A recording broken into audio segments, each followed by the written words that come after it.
கொடுத்தாள். நீ இயேசுவை நெருங்கி வா, உன்னை இயேசு அழைக்கிறார். ஆண்டவராகிய இயேசு கிறிஸ்துவின் உன்னத நாமத்தில் உங்களை அன்புடன் வாழ்த்துகிறோம். இன்றைக்கு எல்லா மனிதர்களுடைய வாழ்க்கையிலும் ஒரு கேள்வி இருக்கிறது. மரணத்திற்கு பின் என்ன சம்பவிக்கும், மரணத்திற்கு பின் என்ன என்கிற கேள்வி எல்லாருடைய மனதிலும் இருக்கிறது. பலவிதமான நம்பிக்கைகள் இருக்கிறது. ஒரு சிலர் மரணத்தோடு முடிந்தது, அவ்வளவுதான், அதற்கு பிறகு எதுவும் கிடையாது என்று சொல்லுகிறவர்கள் உண்டு. மரணத்திற்கு பிறகு நாம் வேறொரு பிறவி எடுத்து வருவோம் என்று சொல்லுகிறவர்கள் உண்டு.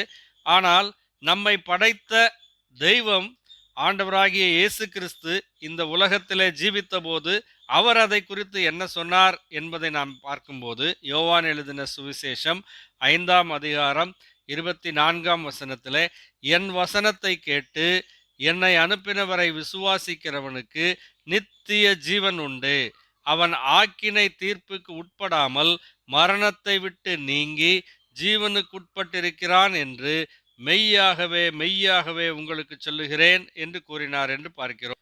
இந்த வசனத்திலிருந்து நாம் கற்றுக்கொள்வது என்னவென்றால், பாவத்தின் சம்பளம் மரணம். அந்த மரணத்திலிருந்து ஒருவன் நீங்க வேண்டுமானால், அந்த மரணம் கொண்டு போகிற ஆக்கினை தீர்ப்பிலிருந்து அவன் காப்பாற்றப்பட வேண்டுமானால், அவன் ஆண்டவராகிய இயேசு கிறிஸ்துவின் வசனத்தை கேட்டு, ஆண்டவராகிய இயேசு கிறிஸ்துவை இந்த உலகத்திற்கு அனுப்பிய பிதாவாகிய தேவனை நம்பி விசுவாசிக்க வேண்டும். அப்பொழுது அவன் அந்த ஆக்கினை தீர்ப்பை விட்டு நீங்கி இருப்பான். அது மட்டுமல்ல, அவனுக்கு நித்திய ஜீவன் கிடைக்கும். அவன் ஜீவனுக்குட்பட்டிருக்கிறான் என்று ஆண்டவர் தெளிவாக சொல்லுகிறார். ஆம் அருமையானவர்களே, தேவனோடு சேர்ந்து வாழ்வது என்பது சந்தோஷமான வாழ்வு, அது பரலோக வாழ்வு. அதைத்தான் சொர்க்கம் என்று சொல்லுகிறோம். தேவனை விட்டு பிரிந்திருப்பது என்பது நாம் தண்டனை என்று சொன்னாலும் கூட அதுதான் நரக தண்டனை என்று சொல்லப்படுகிறது. அதாவது தேவன் இல்லாத இடத்திலே மனிதர்கள் வாழும் வாழ்வு நரகமாகத்தான் இருக்கும். தேவனோடு கூட சேர்ந்து இருப்பதுதான் சொர்க்கமாக இருக்க முடியும். அப்படி தேவனோடு சேர்ந்து நாம் முடிவில்லாத காலம் வாழ வேண்டுமானால் இந்த உலகத்திலே நம்முடைய பாவங்கள் மன்னிக்கப்பட வேண்டும். நம்முடைய பாவங்களை மன்னிப்பை பெற்றுக்கொள்வதற்கு நமக்கு வேறு மார்க்கம் இல்லாதபடியினாலே தெய்வம் தாமே இந்த உலகத்திலே மனிதனாக வந்து நம் பாவங்களுக்காக நம்மீது வர வேண்டிய தண்டனையை அவர் சிலுவையிலே சுமந்து நமக்கு மன்னிப்பை உண்டு பண்ணியிருக்கிறார். என்னை விசுவாசிக்கிறவனுக்கு நித்திய ஜீவன் உண்டு என்று சொல்லியிருக்கிறார். இந்த இடத்திலே என்னை அனுப்பினவரை விசுவாசிக்கிறவன் நித்திய ஜீவனை பெற்றுக்கொள்வான் என்று சொல்லுகிறார்.